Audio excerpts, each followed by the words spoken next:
religious pluralism. Being a religious leader myself, I say I'm humbled because religion means many things today, surely positive, but maybe in some lights it's considered as negative, and the others who take consolation to say it's neutral. It's neutral. Let me just start on a lighter note. It seems there's a person who died, and surely he had to be given the last rites, but it was not known of which religion he was. Was he a Christian? Was he a Hindu? Was he a Muslim? Any other? And they took the body to one of the religious leaders, religious affiliates, and this man said, surely it's my duty to pay this small act of charity that I can do, act of mercy that I can do, I can lay him to peace. But then, is he a Christian, or is it a Hindu, or is he a Muslim?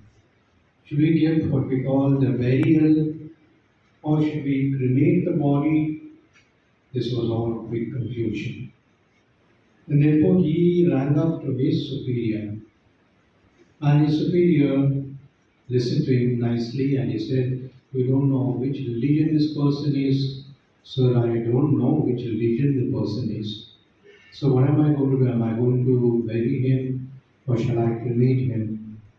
The superior thought for a moment and said, it seems it's better that you cremate him. After that, you take the ashes and bury them, he said. So you do the cremation also and the burial also in case of the ashes. Now we are at crossroads of religion today. India is a land of plenty. India is a land of variety. India is a land of a pluralistic society. We have so many religions. We have so many cultures. We have so many tribes. We have so many communities. We have different languages. We have different food habits. We have different dress patterns. We have different, perhaps, cultural programs and items. We have the art, the architecture of such a variety that India could be considered not only a pluralistic country, but something that embodies the whole spirit of the world, as it were. The world is at the feet of India today because we are enjoying the plurality, enjoying the variety. But this, I say, could be an advantage, could also be a disadvantage. And that is why we are here, and I like that word, what we call celebrating. To celebrate the plurality of our religions. I will say just 4 things or rather 4 sentences that perhaps might give a little inkling of perhaps the whole today's seminar that we have. First of all, India is a secular country. But what is the meaning of secularism? Is it to mean that there are no religions, or the religions are not taken into consideration, or is it in a religious situation? We are not very sure. Our learned parliamentarian, Mr. Shashi Tharoor, says secularism, for India it does not mean absence of religion or irreligiousness. For India, it means profession of religions, or profusion of religions, a variety of religions. That's the meaning of secularity or secular that we call it. And not only that, for India, the meaning of secularism means coexistence, that we live together. Surely each of us is proud of our own religion. I am proud of my religion. There are our Hindu brothers who are proud of their religion. Their Muslim brothers and sisters who are proud of their religion. It's important because despite our differences, we must unite for the betterment of the religions. This is my second point. In spite of our differences, we must, there's no such thing as we may, but we must unite for the sake of, for the betterment of religions. Our learned sage Swami Vivekananda used to say, all differences in the world are of degree and not of kind, because oneness is the secret of everything. Oneness is the secret of everything. And religion is important. You know, the word religion comes from Latin root and Italian religare. And ligare means to join. You know, English we call ligament. A nerve that connects perhaps two issues or two tissues together. And therefore, religion means to bind together, to link together.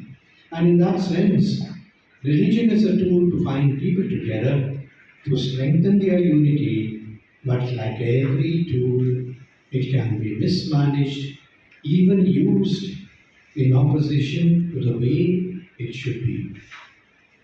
Religious tool also could be misused, and perhaps even certain things that are inevitable happen because we do not want to know the value of the religions. Thirdly, Mahatma Gandhi used to say that the soul of India lies in its pluralism and tolerance. And tolerance. Not everything is pleasant. Perhaps some noises are of certain religious songs, and sounds are not good for me, but they are celebrative sounds for the others.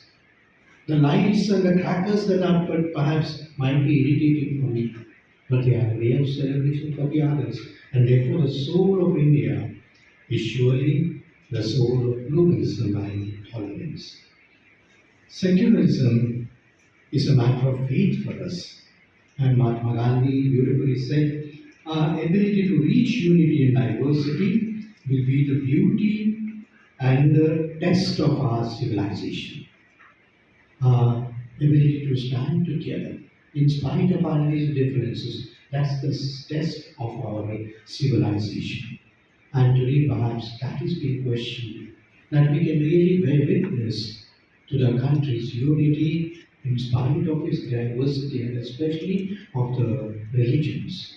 You know, in certain quarters they speak about what's called exporting. Export in India, made in India, export from India, etc. I know that we can export iron ore, we can export machines, we can export cars and so many things. Perhaps the biggest thing that we can export is our religious harmony. That in spite of so many religions that we have together, and the world could learn from us that the plurality of religions does not mean confusion, but unity in diversity. And that is what we want. And finally, my dear friends, I would say that our religion, what is religion? The essence of our religions, the heart of every religion is kindness. Daye nama dharma mula. That is what we heard from our sages, and that is true. And therefore, we will live in oneness of heart. We will feel the oneness of all religions, which is the love of God. Forgiveness, compassion, tolerance, brotherhood, and the feeling of oneness are the true signs of a true religion. Forgiveness, compassion, tolerance, brotherhood, and the feeling of oneness are the true signs of a true religion, says Sri Chinmoy. Beautiful words. And therefore, what do we do with this plurality? There are so many things. Can we take everything as such? Surely, we need not take everything. You know, St. Augustine, one of our sages, had a beautiful principle of what we call unity in diversity. And he said, in essentials, unity. In non-essentials, diversity or liberty. And in all things, charity. in essential things unity. Every religion has got something essential, some principles, some values that are essential, make it essential for us. And in that, let's be united. There are certain things which are not perhaps not non-essentials. The way I worship, the way the others worship, the scripture that is used, perhaps the liturgy or the different types of worships, that is accidental. And therefore let us be diverse in that. Let there be liberty in that. But in everything be charitable and charity. And I say that this is perhaps what is needed for today. And I wish you well. I know that it's going to be a 2 day seminar, and surely the students are the ones who will carry this message forward. I'm happy that it's being organized for the students of this college, the postgraduate, and also the other colleges. And perhaps this could be a hub of religious pluralism that is celebrated in unity in spite of our diversity. Thank you very much.